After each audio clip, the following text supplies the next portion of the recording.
Hi friends, ಇವಾಗ ಮಾವಿನಕಾಯಿ season, ಅದಕ್ಕೆ ಮಾವಿನಕಾಯಿ ತಿಂತಾಯಿದ್ದೀನಿ. ನೋಡಿ, ಇದು ತಿನ್ನೋಕ್ಕಂತೂ ತುಂಬ ಟೇಸ್ಟ್ ಇರುತ್ತೆ. ಮಾವಿನಕಾಯಿ ತುಂಬ ಟೇಸ್ಟ್ ಇದು. ನೋಡಿ,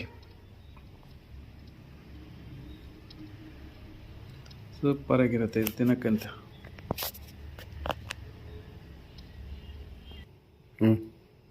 ಸೂಪರಾಗಿದೆ ಮಾವಿನಕಾಯಿ, ತಿನ್ನೋಕ್ಕಂತೂ ಸೂಪರ್ ಟೇಸ್ಟ್ ಇದೆ. ನೋಡಿ, ಈ ಸೀಸನ್ ಬಂದರೆ ಸೂಪರಾಗಿರುತ್ತೆ ಮಾವಿನಕಾಯಿ.